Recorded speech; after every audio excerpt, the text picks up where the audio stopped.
Hello everyone, কেমন আছেন আপনারা সবাই? আশা করি আপনারা সবাই ভালো আছেন। তো আজকে আমি 2019-20-এর দিকে যেই ছবিগুলো আর্ট করেছি সেগুলোই আপনাদেরকে দেখাবো, তাই চলে আসলাম আমি ছাদে। তো আপনাদেরকে এগুলো দেখানোর জন্য ছাদের এই জায়গাটা আমি বসে পড়লাম। প্রথমেই আমি দেখাচ্ছি একটা নাইট সিনারি। এটা আর্ট করতে আমার খুবই কষ্ট হয়েছিল, খুবই পরিশ্রমের একটা কাজ। তারপরে দেখাচ্ছি একটা উইন্টার সিনারি। এটা আমি ইউটিউব থেকে কারোটা কপি করে দেখে আর্ট করে ফেলছিলাম।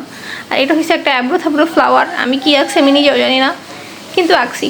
আর এটা হচ্ছে অনেক সুন্দর একটা আর্ট। আমি ইউটিউব থেকে একটা বিশ্বনাথ ভাইয়ার কপি করছিলাম, তো সেটাই। আর এটা হচ্ছে একটা মসজিদের মিনার। এটা আমি পিন্টারেস্ট থেকে দেখে দেখে আর্ট করেছিলাম, নিজের মতো করে চেষ্টা করেছিলাম আর কি। আর এই হলো আরেকটা আর্ট। এটা আমি আর্টওয়ার্ক রুচিকা আপুর আর্ট থেকে আর্ট করেছিলাম। আর এটা বিশ্বনাথ ভাইয়ার। তো যাই হোক, দেখতে থাকেন যে আমি 2019-20-এর দিকে আমি কীরকম আর্ট করতেছিলাম। আর এটা হলো সবার প্রথমে আমি যে আর্টটা করি রং তুলি দিয়ে, রং তুলি দিয়ে যেটা শুরু করি সেটাই ছিল এটা।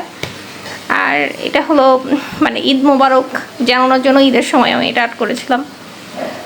এটা কেন আর্ট করেছিলাম আমার সঠিক মনে নাই, আমি জানি না, কিন্তু করেছিলাম। এটা আমি তাজমহল আর্ট করতে চেয়েছিলাম, কিন্তু কি হয়ে গেছে আমি জানি না। আর এটা তো দেখতেই পাচ্ছেন, মেঘ আর্ট করতেছি, পিঙ্ক কালারের মেঘ। আপনারা জীবনে দেখছেন কিনা আমি জানি না। আর এইটা সর্ষে খেত আর্ট করতে চাইছি, কিন্তু কি হয়েছে আল্লাহ জানে। এটা খুবই দুঃখ নিয়ে আমি আর্ট করেছিলাম। তোমার শহর আলোয় ভরা, আমার শহর অন্ধকারে ঘেরা, এরকম। আর এটা ছিল হলো একটা জানলা। কি মনে করে আর্ট করছি জানি না। এটা তো আমি এই যে ইউটিউব থেকে কপি মারছি, কপি করে আর্ট করছি। তো প্রথম আমি কপি করে আর্ট করতাম। ইদানিং একটু নিজে থেকে কিছু চেষ্টা করি। আর এটা তো সব থেকে সুন্দর, কারো লাগলে ইনবক্স করবেন। এটা হচ্ছে গোল্ডেন মুন।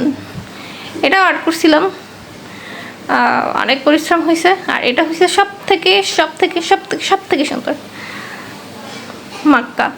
তো কেমন হয়েছে আমার ভিডিওটা? ভালো লাগলে জানাবেন।